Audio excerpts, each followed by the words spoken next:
Coucou les étoiles, bienvenue dans cette vidéo sur les énergies de l'année 2025.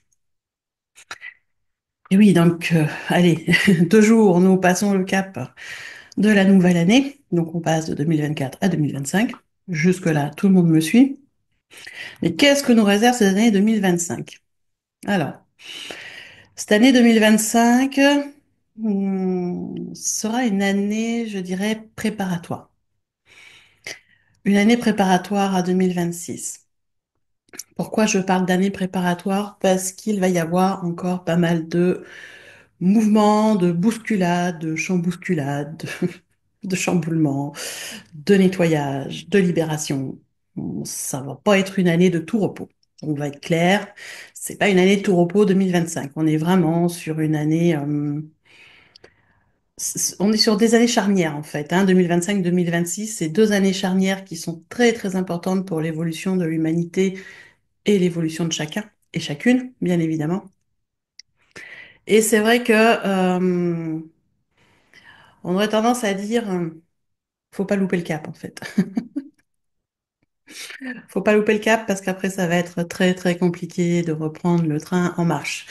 C'est-à-dire que sur le 2025, il va être nécessaire de faire des choix définitifs, clairs, éclairés, pour savoir où on va.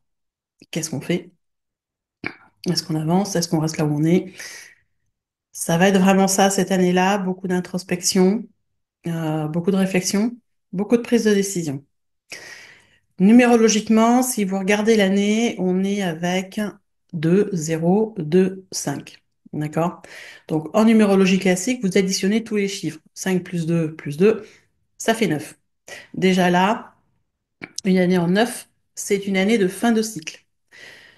Fin de cycle, ça veut dire quoi? Ça veut dire que cette année, en fin de cycle, il est nécessaire de clôturer les dossiers qui sont en cours avant de démarrer un nouveau cycle. Vous l'avez bien compris, le nouveau cycle, c'est l'année 2026, où là, on sera en vibration 1, 2, nouveau cycle.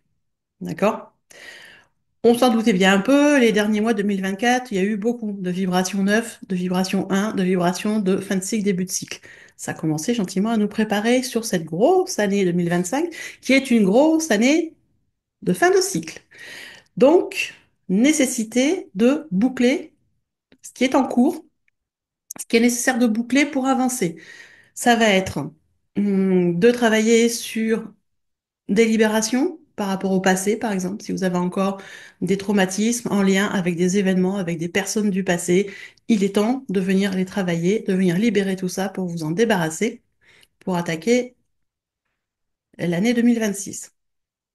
Il y a ça dans les libérations, il y a toutes les libérations karmiques. Nettoyage transgénérationnel, nettoyage cellulaire, nettoyage des vies antérieures, des vies concomitantes, comme je les appelle.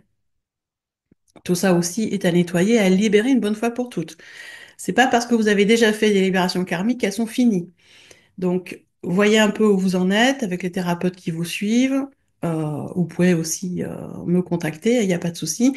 On fait un point de là où vous en êtes dans le karmique. Parce que c'est pas parce qu'on va encore libérer du karmique cette année que ce sera tout fini. Ce qui est essentiel là, sur l'année 2025, c'est de nettoyer le plus gros du karmique, ceux qui vous encombrent depuis des vies et des vies et des vies, des milliers de vies des fois, parce que plusieurs vieilles âmes sont présentes sur Terre et sont encombrées par des choses très très très très très anciennes, de très très vieilles vies. Donc il est temps de nettoyer tout ça. Euh, c'est important. J'en fais partie. Ça fait des années que je nettoie mon karmique. J'ai encore des choses à nettoyer qui vont être faites là en début d'année. Voilà, c'est une amie thérapeute qui m'aide dans ces libérations-là. C'est important, vraiment très important de venir nettoyer, nettoyer, nettoyer. Donc, le nettoyage cellulaire, j'en parle de nettoyage karmique parce que le corps et ses cellules ont aussi un karma qui est dans un temps et dans un espace différent que notre espace-temps actuel et dans les vies antérieures. C'est encore différent, mais c'est un espace karmique aussi qu'il est essentiel à nettoyer au moins 2 fois dans l'année et à chaque traumatisme, en espérant en avoir très peu. Des traumas, hein, je précise. Donc, il y a plein de choses quand même à nettoyer encore cette année. C'est important. C'est vraiment très important parce que on est sur la fin, on attaque la fin des années 2020. On attaque, hein, on est en la moitié, 2025, et on va arriver tranquillement hein, d'ici 4 ans, les années 2030, et on sait très bien euh, qu'à partir des années fin 2020, donc ça va être... ça y est, je suis perdue. Ça va être à peu près vers 2028, quelque chose comme ça, où ça va vraiment, il y a un nouveau cap qui va se déterminer. Ce qui veut dire quoi? 2028, il y a un nouveau cap qui se détermine parce qu'on sera sur une année vraiment très particulière énergétiquement, je vais y arriver. Putain, il y a un truc qui s'est mélangé. On sera sur une année énergétiquement très particulière en 2028 parce qu'on va être sur la vibration de la Trinité. Une année en vibration Trinité, il y a plein de choses qui vont partir, plein de choses qui vont se mettre en place, plein de choses qui... Voilà. Et ce qui va se déployer sur l'année 2028 dépend de ce qui a été fait avant. Donc il est important vraiment de suivre le processus. Il y a tout un processus qui nous mène vers une évolution. Et chacun a son évolution, je précise bien, hein. On va pas tous au même rythme, et c'est normal. Mais il y a un processus d'évolution. Donc, on le prend ou on le prend pas, le processus d'évolution. Ce n'est pas obligé, hein. Je précise vraiment, ce n'est pas obligé de prendre le processus d'évolution et de s'éveiller vers une nouvelle conscience. On n'est pas obligé. Je sais que certains vont vous dire, de toute façon, d'une façon ou d'une autre, tout le monde va s'éveiller. Oui, on est d'accord là-dessus. Tout le monde va s'éveiller sur ces prochaines années. Chacun à son rythme, tout le monde va s'éveiller pour que tout le monde puisse prendre en conscience la décision de je continue d'avancer vers l'évolution de conscience ou je m'arrête là où je suis. Parce qu'après tout, si là où vous êtes bien et que tout va bien pour vous et que ça vous satisfait comme ça, vous avez le droit d'arrêter là et de dire moi je reste là, à ce niveau-là, ça me va très bien. Et c'est OK. Et d'autres vont vous dire ah je vais quand même avancer un petit peu plus. Et c'est OK. Il y aura d'autres personnes qui sont décidées à aller au plus haut de l'évolution de conscience. Et c'est OK aussi. Il n'y a pas de souci. Par contre, il faut bien prendre conscience que ces prochaines années, donc 2025, 2026, 2027, ces 3 prochaines années sont vraiment là pour nous faire avancer le plus possible dans l'éveil de conscience, on va dire ça comme ça, pour prendre une décision. Parce qu'à partir de 2028, 2029, on n'a pas les dates exactes, hein, on est tous pareils, hein, on n'a pas de date fixe, mais à peu près dans ces eaux-là, entre 2028, 2030, voilà, chacun aura pris une décision de là où il en est, de là où il veut aller, et chacun poursuivra son chemin en fonction de cette décision-là. Tout simplement. Pour prendre une décision éclairée, en conscience, encore faut-il avoir bien nettoyé les fardeaux, délester le sac à dos qu'on se trimballe là depuis là, depuis qu'on s'est incarné dans cette vie-là. Hein, on est tous arrivés avec un sac à dos et petit à petit on l'épure. Ceux qui ne veulent pas y toucher ont le droit aussi de ne pas vouloir y toucher et de rester là où ils en sont. Tout est OK en fait, hein. Tout est OK. Et chacun va avancer après à son niveau, à son rythme et à son niveau. Donc, cette année 2025 va être très importante par rapport à ça. On est, je vous le disais, sur une fin de cycle, une année 9. Une année 9, c'est une fin de cycle. Ça veut dire qu'il est nécessaire de nettoyer tous les dossiers en attente. Que ce soit au niveau paperasse, que ce soit au niveau des relations amoureuses, relations de couple, relations avec les enfants, relations avec les parents, relations avec la famille, relations amicales, relations professionnelles. Vous les mettez toutes là, les relations. Faites un packaging et regardez un peu qu'est-ce qu'il y a à clôturer. Qu'est-ce qui est à clôturer? Est-ce qu'il y a, je dirais, des abcès à percer? Est-ce qu'il y a des moments, il y a des choses qui sont non dites ou dites et peut-être pas toujours compris en face ou interprétées chacun à sa sauce parce que ça n'a peut-être pas été dit de vive voix ou pas suffisamment réexpliqué. À un moment, il faut percer les abcès. On en a tous, je pense, dans notre vie, des relations comme ça. Vous dites, ça fait quelques années qu'on ne se parle plus, je ne sais même plus pourquoi, ou je sais pourquoi, mais voilà. Mais à un moment nécessité de percer l'abcès et de remettre les choses à plat. Ça ne veut pas dire qu'on remet la relation en route. Ça veut dire que là, on a besoin de faire un point et de dire, bon, on se parle une bonne fois on met les choses à plat, on met les barres sur les T, les points sur les I, et on voit ce que ça donne. On remet ou on remet pas la relation, ça c'est encore autre chose. Mais on perce l'abcès, on met les choses en place, on pose. Et c'est dans toutes les relations, d'accord? Tous les domaines relationnels, ça va être comme ça. On pose, on voit si on avance, on voit si on continue la relation, on voit si on remet la relation, si on l'avait arrêtée. Voilà, c'est nécessité, vraiment. Tous les nettoyages karmiques, je vous le disais. Donc on est vraiment sur cette fin de cycle, sur ce gros nettoyage qui est vraiment indispensable pour pouvoir continuer. D'accord? C'est vrai que quand je dis que c'est chamboulant, c'est parce que tous ces nettoyages-là, les nettoyages de blessures, les libérations de blessures, euh, les nettoyages de relations, ça va faire remonter énormément de choses. Il y a beaucoup de choses du passé qui vont remonter justement, qui vont vous prouver que ah ça c'est pas réglé. Oh il y a des peurs qui remontent. Oh il y a des blessures qui se réactivent. Oh il y a de la colère. Oh il y a ça. Oh il y a plein d'émotions qui vont remonter, bonnes ou mauvaises. Vous les mettez comme vous voulez, peu importe. Elles sont toutes intéressantes, mais plein de choses vont remonter et ça va être désagréable. Parce que sur cette année 2025, on va vous mettre devant. Il y aura plus possibilité, en fait, de mettre les choses sous le tapis, sous l'oreiller, sous le lit, je ne sais pas où vous les mettez, mais il n'y a plus possibilité de les enterrer. La vie, l'univers, Dieu, vous l'appelez comme vous voulez, fera en sorte que ça remonte et que vous regardiez tout ça en face.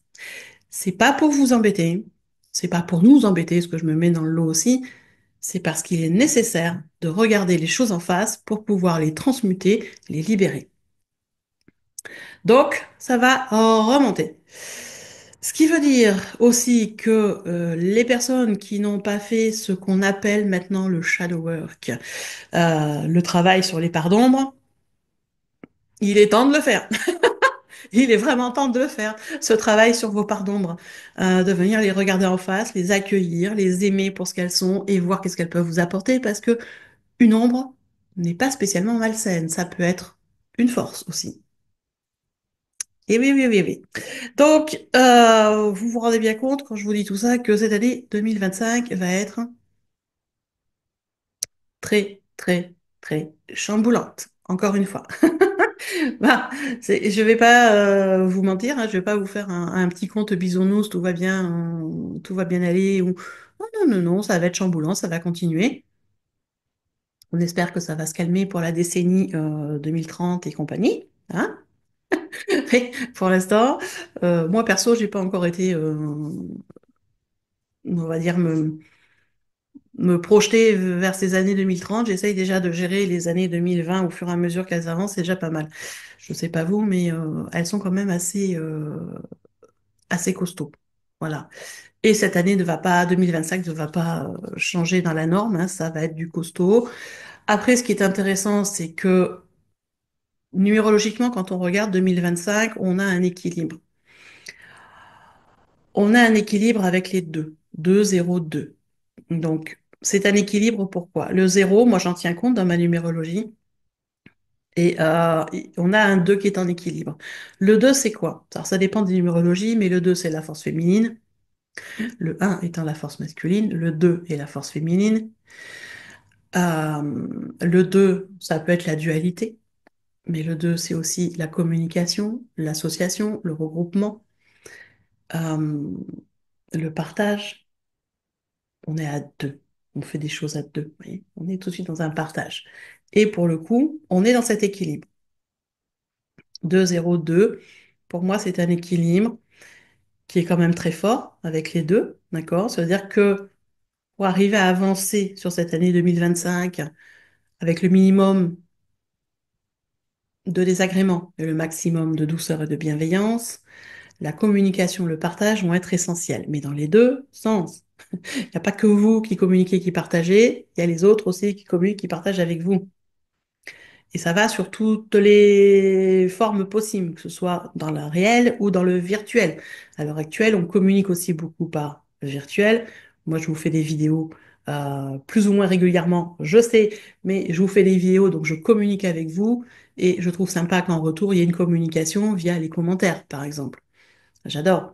D'ailleurs, je préférerais, à partir, je préférerais que les gens me mettent des commentaires sur les vidéos plutôt que de m'envoyer les commentaires par mail ou par WhatsApp. Donc, soyez sympa. Si vous avez des choses à dire par rapport au thème que j'aborde, des questions, des choses où vous n'êtes pas d'accord, c'est pas grave. Si vous n'êtes pas d'accord, il n'y a aucun souci. N'ayez pas peur de déclencher des polémiques. Il n'y a pas de souci, c'est moi qui gère. Mettez-moi ça dans les commentaires. Autant que ça profite à tout le monde, pas qu'à moi. Donc, soyez sympa, d'accord? Donc, la communication, l'échange, le partage dans les deux sens, on est un deux sur un équilibre. On a une énergie féminine qui est équilibrée, ce qui est intéressant. Et avec le 5 c'est le chiffre qui est au milieu de la numérologie. Un, 2, 3, 4. On a le petit 5, 6, 7, 8, 9. Puisqu'on s'arrête à 9 en numérologie. Donc, le 5, il est au milieu, 4 de chaque côté. Ça veut dire quoi? Ça veut dire que le 5 amène aussi une énergie d'équilibre. D'accord? Donc l'année prochaine, certes, en 2025, on est en fin de cycle. Donc il y a plein de choses qui vont remonter, parce que le 9, ça fait quand même un 1. Vous voyez, une espèce de tourbillon comme ça. Tioup là! Il vient ramasser. Hop là, il remonte. OK. Mais dans un équilibre. Équilibre du féminin, ce qui veut dire que toute la douceur, la bienveillance du féminin, la communication, la diplomatie du féminin va nous servir pour avancer justement sur les clôtures de dossier. Et on reste avec le 5 dans un équilibre. Équilibre autant spirituel que matériel et entre les deux. On fait l'équilibre aussi entre le spirituel et le matériel. D'accord? Équilibre dans la vie matérielle, équilibre dans la vie spirituelle et un équilibre entre les deux. C'est important. D'accord? Il n'y a pas d'enfermement, hein. Même si mes mains font des choses bizarres, il n'y a aucun enfermement, on reste en équilibre. Donc l'année 2025, on a ces atouts-là, ces énergies d'équilibre et de communication et de force du féminin qui vont nous accompagner pour nous aider à nettoyer tout ce qui est à nettoyer. Voilà, c'est une année qui va être particulière aussi au niveau des vibrations de chaque mois. Parce que vous allez voir que euh, quand on va travailler les mois, et je vais vous faire à la suite la vidéo des énergies de janvier, euh, on retombe sur nos pattes avec le 9. On retombe sur nos pattes, c'est-à-dire janvier, c'est le premier mois de l'année en vibration 1. Vous additionnez le chiffre de l'année 9, 1 et 9, ça fait 10. Et 10 plus 0, ça fait 1. On revient sur le 1. Et c'est comme ça quasiment tous les mois. Il y en a quelques-uns qui dérogent. Mais c'est quasiment comme ça tous les mois. Donc c'est intéressant parce que ça veut dire aussi que cette année 2025 vient renforcer les vibrations de chaque mois. Ça va être encore plus fort. Tout va bien. Tout va bien aller. Je vous assure, tout va bien aller. Donc, c'est vrai que, voilà, on est sur une année qui est charnière, sur une fin de cycle, qui prépare l'année 2026. Parce qu'en 2026, on sera en début de cycle. Donc, ça va être super intéressant, le début de cycle. D'accord? L'année 2027, euh, on va être sur une année particulière en vibration 2 et 11, donc très spirituelle, beaucoup de communication. Là aussi, on nous prépare sur la suite. Et 2028, on tombe sur la Trinité, où là, les choses vont vraiment se mettre en place pour la suite de l'évolution. Et on aura pris nos décisions d'ici là.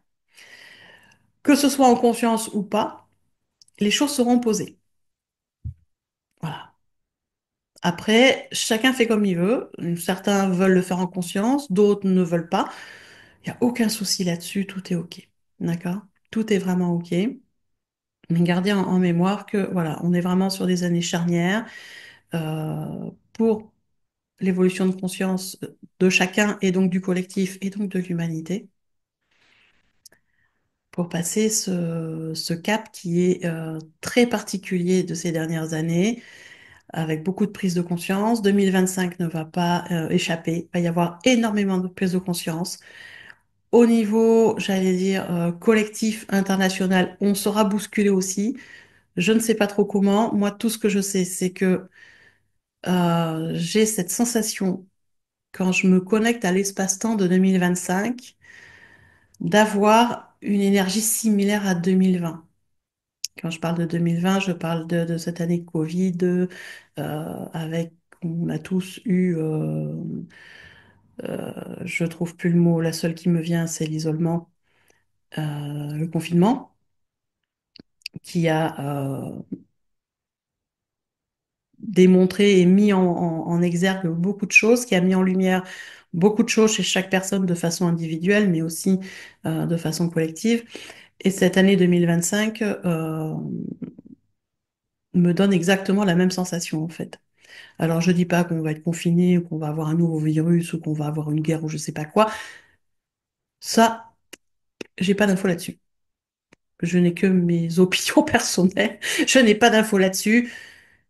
Mais par contre, j'ai vraiment cette sensation qu'on est dans une année comme en 2020 avec des choses qui vont beaucoup nous surprendre, qui vont beaucoup nous bousculer et qui vont être des fois compliquées à gérer et qu'on aura besoin de l'aide des autres, on aura besoin du partage, on aura besoin du soutien euh, des autres et de soutenir les autres. Donc on verra ce que Dieu nous a prévu, concocté ou ce que l'être humain va mettre en place, parce que il n'y a pas que Dieu et l'univers dans l'histoire, hein, il y a aussi les égos des êtres humains, et notamment des politiques. Donc on ne sait pas trop ce qu'ils sont en train de nous faire en ce moment. Donc voilà, moi je pense qu'il vaut mieux être prudent, anticiper certaines choses et voir un peu ce qui va se passer, et essayer de faire au mieux au jour le jour. Voilà. Dès que vous en avez l'occasion, il y a des choses qui remontent, des peurs, des blessures. Faites-vous aider pour les libérations si vous n'y arrivez pas tout seul. N'hésitez pas à contacter des thérapeutes, des chamans, des guérisseurs, qui vous voulez, mais faites-vous aider. Voilà, faites-vous aider. Plus vite c'est fait, mieux on se sent, même s'il y a des moments difficiles. Et faites-vous aider par des thérapeutes qui font un accompagnement. Ça, je précise bien parce que je vois encore beaucoup de thérapeutes qui font simplement, alors que ce soit, je mets thérapeute en tout le monde dans la même bulle, hein. Euh, voilà, peu importe l'étiquette du thérapeute, énergéticien, guérisseur, magnétiseur, chaman, voyant, médium de diocèse, hein, mais tout dans le même appellation thérapeute. Je vois encore malheureusement trop de thérapeutes qui font juste le soin et qui derrière ne font aucun suivi de leurs patients ou des suivis très courts sur quelques jours. Alors que à la suite d'un soin, il y a des choses qui peuvent émerger 10 jours, 15 jours, des fois 3 semaines après. Donc c'est important de faire un suivi qui soit de qualité et qui soit assez long. Euh, pour moi, un suivi, c'est minimum un mois, avec des points réguliers, une fois par semaine avec la personne, voire plus, si c'est nécessaire, pour voir comment ça avance et voir comment on peut l'aider. Donc ça, c'est ma valeur personnelle, hein, je précise bien, je ne l'impose à personne, mais personnellement, je préfère être pris en charge par un thérapeute qui va être derrière moi, qui va me poser des questions, qui va me demander comment ça va, qui va être là si vraiment ça va pas pour apaiser les choses, pour m'aider à verbaliser, qui fait un vrai accompagnement derrière, plutôt que quelqu'un qui va faire un soin et qui, une fois le soin fait, s'en balance le coquillard. C'est ma vision personnelle, ce sont mes choix et mes valeurs. Vous les prenez pas. C'est vous qui voyez. Mais sachez que ça existe. Des thérapeutes qui font des vrais suivis. Si vous en avez besoin, si c'est important pour vous, faites attention quand vous prenez contact avec un thérapeute ou une thérapeute, que cette personne fasse un vrai suivi derrière. Ne pensez pas que c'est acquis et que tout le monde le fait. Ce n'est pas le cas. C'était un autre aparté, mais c'est important de le dire aussi. Donc voilà, ce qui va se passer pour 2025 exactement, je ne sais pas, hein. J'ai pas été activer ma médiumnité pour voir les détails parce que déjà ça ne m'intéresse pas spécialement et que je sais d'expérience que ce que je pourrais capter peut changer dans un mois ou dans 2 mois. en fonction des prises de décision des uns des autres, des politiques, des machins, des trucs. Et que, bah voilà, hein, quand on fait de la médiumnité, on capte des possibilités. On ne capte pas le futur exact. On ne capte que des possibilités. Donc, c'est quand même assez aléatoire. Du coup, je ne vais pas dans ce fil-là. Je vous ai simplement fait part de mes ressentis par rapport à cette énergie 2025 qui est déjà là bien présente, qui bouscule et qui va quand même normalement nous permettre aussi de nous mettre en action, hein. On va se prendre quelques coups de pied là où je pense pour pouvoir avancer. Voilà. J'espère que ça vous aidera. À la suite, demain, vous allez avoir la vidéo sur les énergies de janvier avec les dates, comme d'habitude. Et sinon, en attendant, moi, je vous souhaite un bon réveillon de la Saint-Sylvestre et un bon passage sur cette nouvelle année qui va être encore une fois importante. Donc, prenez le temps aussi de faire un point, de faire un bilan. Prenez le temps de dire au revoir à l'année 2024. Prenez le temps de dire bonjour à l'année 2025 et de la remercier déjà d'avance pour tout ce qu'elle va vous apporter. Ça aussi, c'est important de saluer l'arrivée de cette nouvelle année avec gratitude, avec bienveillance, euh, pour qu'elle nous accompagne au mieux. Je vous fais des bisous et je vous dis à bientôt.